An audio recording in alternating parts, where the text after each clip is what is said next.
গাজওয়াতুল হিন্দ ইসলামী ইতিহাসে একটি আলোকিত অধ্যায়।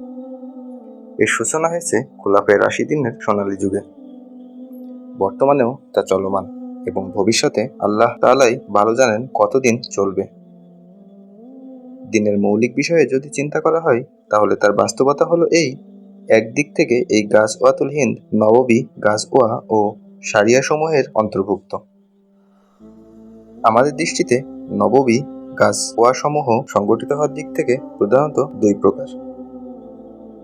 এক, অতীতে সংগঠিত কিংবা বাস্তবায়িত গাজওয়া সমূহ, অর্থাৎ ওই সকল যুদ্ধ যা রাসূলুল্লাহ সাল্লাল্লাহু আলাইহি ওয়াসাল্লামের জীবদ্দশায় সংগঠিত হয়ে গেছে। সিরাত গবেষক এবং মুহাদ্দিসিনদের পরিভাষায় এই যুদ্ধসমূহ দুই প্রকার। প্রথমত, গাজওয়া, অর্থাৎ ওই সকল যুদ্ধ যেগুলোতে রাসূলুল্লাহ সাল্লাল্লাহু আলাইহি ওয়াসাল্লাম সশরীরে অংশগ্রহণ করেছেন এবং যুদ্ধে মুজাহিদ সাহাবীদের কমান্ড এবং নেতৃত্ব দিয়েছেন। সংখ্যার দিক থেকে তা আনুমানিক ২৭টি। দ্বিতীয়ত, সারিয়া।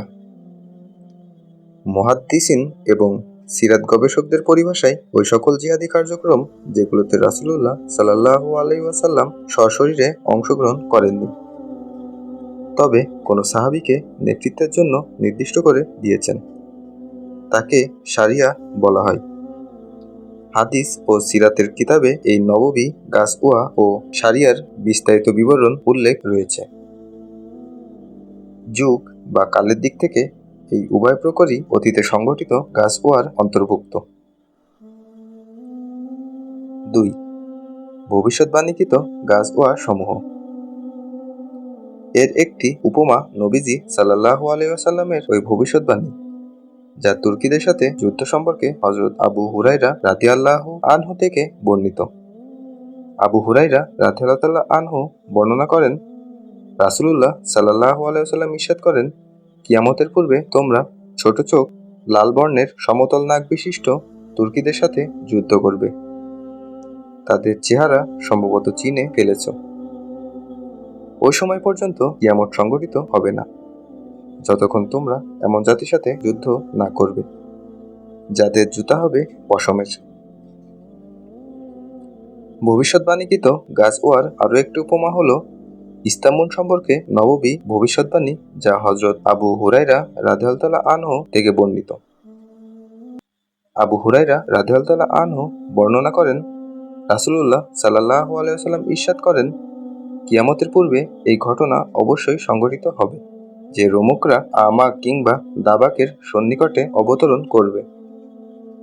তখন তাদের সাথে জিহাদ করার জন্য পৃথিবীর সেই সময়ের শ্রেষ্ঠ লোকদের একটি বাহিনী মদিনা মুনাওয়ারা থেকে বের হবে।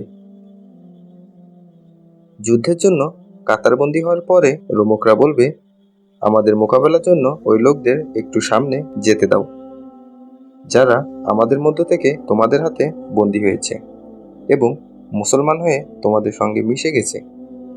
আমরা তাদেরকে অবশ্যই দেখে নেব। মুসলমানরা তাদের প্রতি উত্তরে বলবে, আল্লাহর শপথ, আমরা আমাদের ভাইদেরকে তোমাদের সাথে লড়াইয়ে একাকী ছাড়তে পারি না। তারপরে যুদ্ধ হবে, যাতে 1/3 মুসলিম পরাজিত হয়ে পিছু হটবে।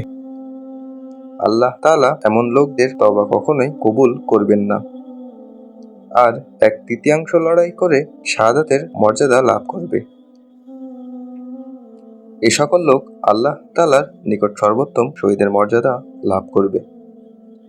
অবশিষ্ট 1/3 মুসলিমকে আল্লাহ তাআলা বিজয় দিয়ে সম্মানিত করবেন। তাদেরকে ভবিষ্যতে কোনো পরীক্ষার সম্মুখীন হতে হবে না। এ লোকেরা ইস্তাম্বুল বিজয় করবে। কাফিরদের বিরুদ্ধে নববী গাজওয়া সমূহে নবীজি সাল্লাল্লাহু আলাইহি ওয়াসাল্লামের নেতৃত্বে অংশগ্রহণের জন্য অত্যন্ত আগ্রহ এবং উৎসাহ উদ্দীপনা পোষণ করতেন। আর এমন উৎসাহ উদ্দীপনা ঈমানের চাওয়া এবং প্রকৃত নবী প্রেমের নিদর্শন। তবে নবীজি সাল্লাল্লাহু আলাইহি ওয়াসাল্লামের পবিত্র যুগের পরে যখন তার নেতৃত্বে জিহাদের সৌভাগ্য অর্জনের সুযোগ নাই, তাই সালাফে সালেহিগণ এমন সুযোগের সন্ধানে থাকতেন। অন্তত নবীজি সাল্লাল্লাহু আলাইহি ওয়াসাল্লামের ভবিষ্যদ্বাণীকৃত যুদ্ধে অংশগ্রহণের সৌভাগ্য যেন অবশ্যই অর্জন করা যায়। এ সম্পর্কে অত্যন্ত চমৎকার একটি ঘটনা। হযরত উমর ইবনুল আব্দুল আজিজ রাদিয়াল্লাহু আনহু এর খালাতো ভাই প্রসিদ্ধ তাবেঈ কমান্ডার হযরত মাসলামা ইবনে আব্দুল মালিক ইবনে মারওয়ান রাদিয়াল্লাহু আনহু এর সম্পর্কে হাদিসের কিতাব ও ইতিহাসের গ্রন্থে বর্ণিত হয়েছে। হযরত আব্দুল্লাহ ইবনে বাশার আল খাশআমি রাদিয়াল্লাহু আনহু তার পিতা হযরত বাশার রাদিয়াল্লাহু আনহু থেকে এক হাদিস বর্ণনা করেছেন।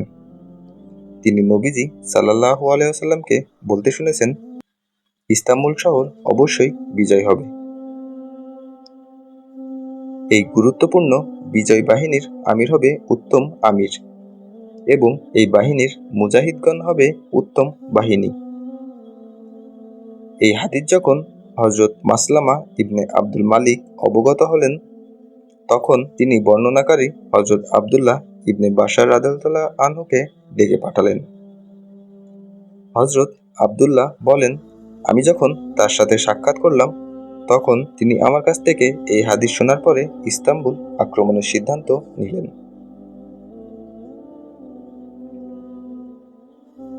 গাজওয়াতুল হিন্দের হাদিসে ইমাম বাইহাকি রাদিয়াল্লাহু আনহু হযরত আবু হুরায়রা রাদিয়াল্লাহু আনহুর যে উদ্ধৃতি বর্ণনা করেছেন, তাতে হযরত ইমাম আবু ইসহাক ফাজারি রাদিয়াল্লাহু আনহু এর বাণী উদ্ধৃত করেছেন।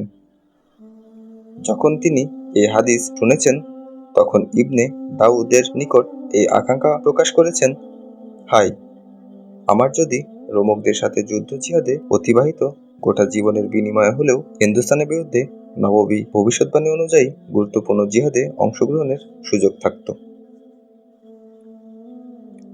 ইমাম আবু ইসহাক ফাজারি রাদিয়াল্লাহু আনহু এর এই আগ্রহের কারণ ও তার গুরুত্বের পরিমাণের প্রশংসা হযরত ফুজাইল ইবনে আয়াস রাদিয়াল্লাহু আনহু এর ওই স্বপ্নের দ্বারা করা যায়, যা ইমাম যাহাবী রাদিয়াল্লাহু আনহু সিয়ারু আলামিন নুবালাতে বর্ণনা করেছেন।